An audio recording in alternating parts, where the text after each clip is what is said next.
terrorist leaders in the Kabul, the capital of Afghanistan. I think they've cleared out of their terrorist camps. Where they are, we don't know. Do we send in the 101st Airborne? Ask the Soviets. The Soviets, not as good as we are, I guess, but they're a pretty good army. They got creamed. Ask the British. A long time ago, they got creamed in Afghanistan. This is not a conventional army like the Iraqis. This is a guerrilla army. Just what do we do? The American peoples are desperate for action. Let's do something. Let's knock them. But what do we do? It is not like getting the Iraqis to move out of Kuwait. Al Hunt. I think Bob is too pessimistic. I think we may do something quickly, sort of like a Doolittle raid when we raided Tokyo 6 months after, whatever it was, after Pearl Harbor. That won't mean much. But I think we can. If the Taliban won't turn over Osama bin Laden, I think we'll go get him. And I think we'll send a Delta team in there, and I think we will get him, and I think he'll get him dead or alive, and more likely the former. And that'll be a great victory. We're not trying to occupy Afghanistan. It's different than what the Soviets did in 1979. It won't be the end of this, Mark. It's only the beginning. This will go on. This is a long-term, protracted issue. And I think one of the ultimate goals of this administration, at least major people in this administration, is not to get Osama bin Laden, but to get Saddam Hussein. And that's what's going to become the big picture item here. Well, Bob made the point about what do you do, and the desire for action, the desire. There is, I mean, revenge is in the air. There's no question about it. I mean, in every measurement of public attitudes, and I've never seen it as high. I mean, that sense of vengeance and how long will that survive? I mean, just from your own experience and your own analysis, how long does it have a shelf life of a month, 6 months, or a year? Well, until last week, as a matter of principle, this country was willing to commit no ground troops, it seemed, for any reason. A body bag was unacceptable. The tolerance, I don't think it is over, and I think the tolerance is much higher now.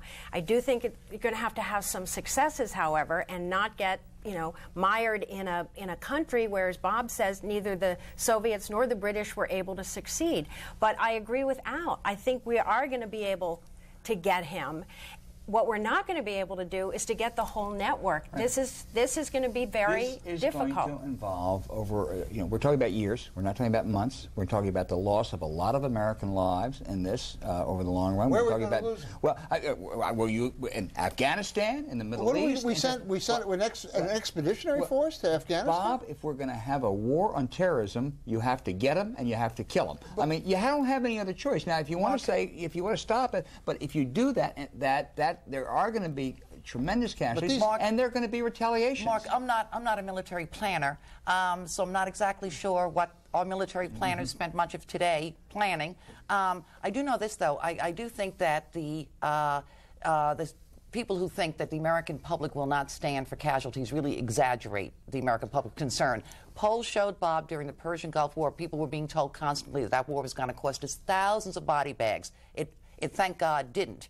But the American public still, if they know it is in our interest, and boy, after Tuesday, defending America from future attacks like this, there is every reason to believe the American public will have, I think, a realistic view of what the cost could be. That isn't the point. The point is, I think American people are willing to suffer, to have their sons and daughters killed. For a cause they believe in. But where do they go? That's what I'd like to know. In the 19th century, when the British avenged Chinese Gordon in the Sudan, they knew it took them years to get ready, but they knew where to go. They went into the Sudan. They don't know where to go now. No place easy we're going to go, whether it's Afghanistan, the Bekaa Valley. It's going to be awful. Bob, but you can't. But if you're going to root out terrorism, well, I did give you a couple places, Bob. But if you're going to root out terrorism, you don't do it by sitting in Washington. A lot of them are in New Jersey. The terrorists. Well, then we'll go there. Yeah. All right. President Bush did spend much of Tuesday traveling to military installations. He arrived back in Washington that night to address the nation. These acts of mass murder were intended to frighten our nation into chaos and retreat. 2 days later, he was using the word war.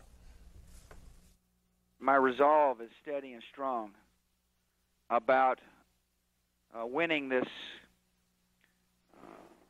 war that has been declared on America. Who? On Friday, he addressed a prayer service at the National Cathedral. This conflict was begun on the timing and terms of others. It will end in a way and at an hour of our choosing. When he went to New York later in the day, workers at the World Trade Center said they could not hear the president over his bullhorn. I can hear you, the rest of the world hears you, and the people who knocked these buildings down will hear all of us soon. Kate, how did George W. Bush handle his first really big crisis of his presidency? Mark, I think he began the week fine, and I think he ended the week in a really strong position, performing even better.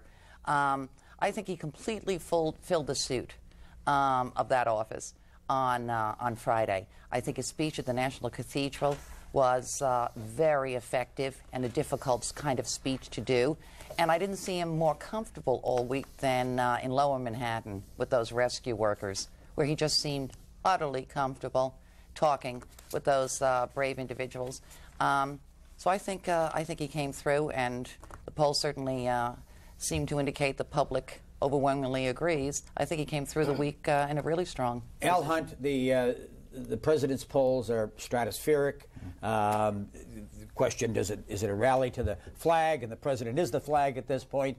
How strong and reassuring was he earlier in the week, did you think? Well, of course the polls reflect the rallying around, and the same thing happened with his dad back in 1991. I don't quite agree with Kate. I think he showed that what we already knew, that he's not a Reagan, that he's not a Roosevelt, and he's never going to be. But I'll tell you something, Mark, a year from now, if we have done away with Osama bin Laden, we have terrorism on the run, he's kept together a very important international coalition. Doesn't matter how he did this week. And on the other hand, if terrorism has us on the run a year from now, it also doesn't matter how he did this week.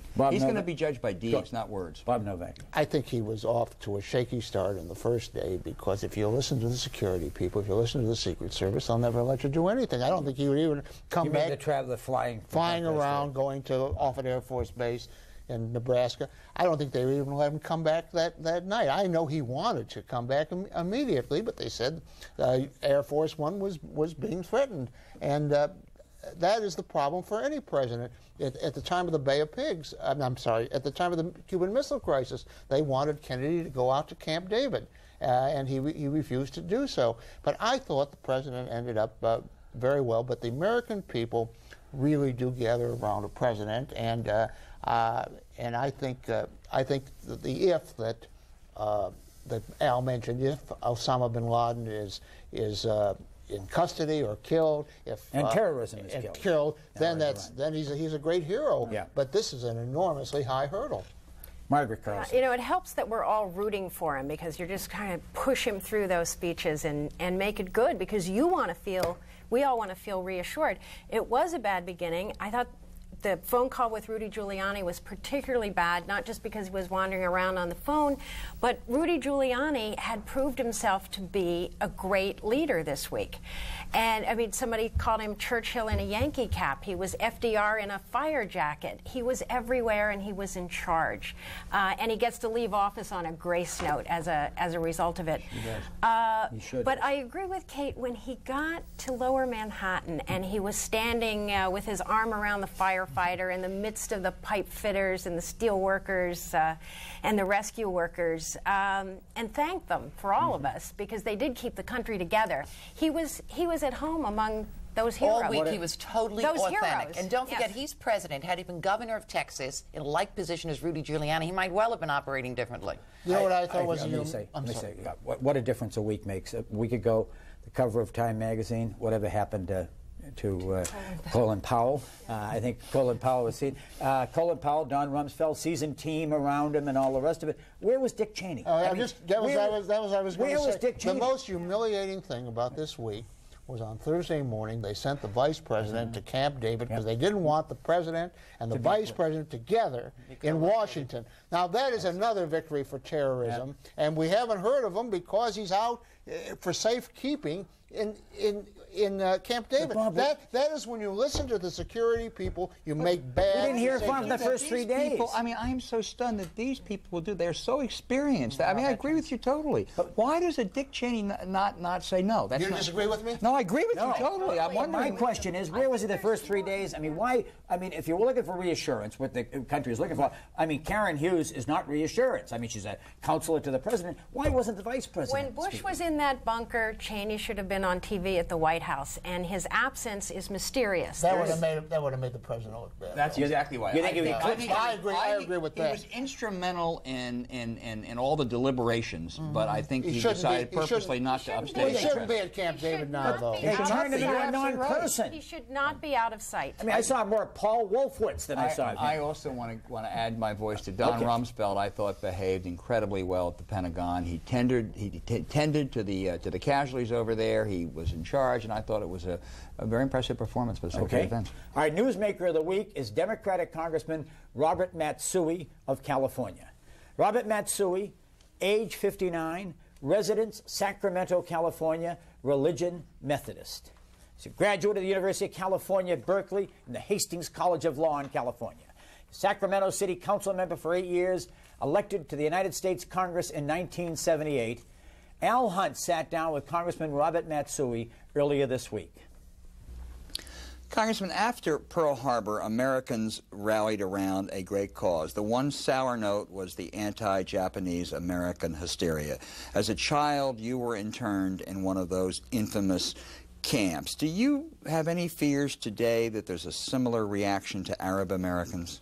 I don't think there's any question that we would never see an internment camp situation again. I think there are too many good Americans who have the history of what happened and would never let that happen. But a prelude to the internment camps right after Pearl Harbor, there was a lot of violence. There was a lot of vandalism against Japanese American stores that had anything symbolizing Japan, like grocery stores that might have sold Japanese products, and there was a lot of race baiting. We're seeing that now. We sure are. In Gary, Indiana, a gas station attendant who happens to be of Arab descent, window shot out, 300 people marched on a mosque in Chicago. Jim Zogby, the head of the Arab League, says he's getting death threats.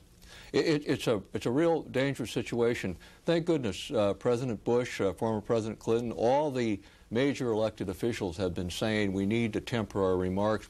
The danger is, of course, is the public out there who may not be able to distinguish between somebody who happens to be an Arab American or a Muslim and what people perceive to be the terrorist. But you make a very interesting point about the political leaders, because back in 1942, it was Earl Warren and Franklin Roosevelt, two of the great liberal heroes who orchestrated the internment camps, and the Supreme Court, and what should have been unconstitutional on its face, ruled 6-3 it was constitutional. That's right, and that's why I think you would never see anything as extreme as the internment camp, but there are significant sporadic events of beatings of Arab Americans and vandalism of their property, and we need to speak out on this. Congressman, on the issue of ethnic profiling, there are many calls for far more vigilance of people of Arab descent who are boarding airplanes, for instance. Is that legitimate?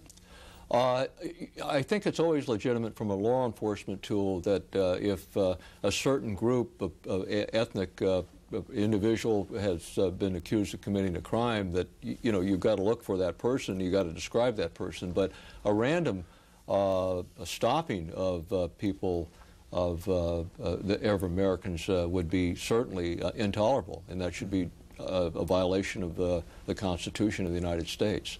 The Bremer Commission report on terrorism last year recommended there be much more intense tracking of foreign students studying here in America, with a particular emphasis, I think, on Arab students. So the government would know, for example, if a student switched majors from English to physics.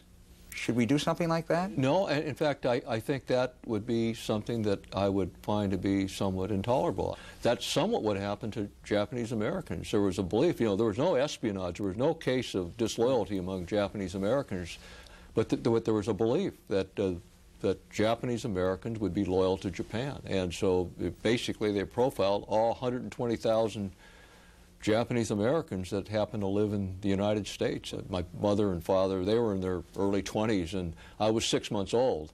And there's no way that I was a security risk, nor would my parents, because they were both born in Sacramento, California, actually, and they lost everything. And the real fear I have is that when you're attacked like this in a time of international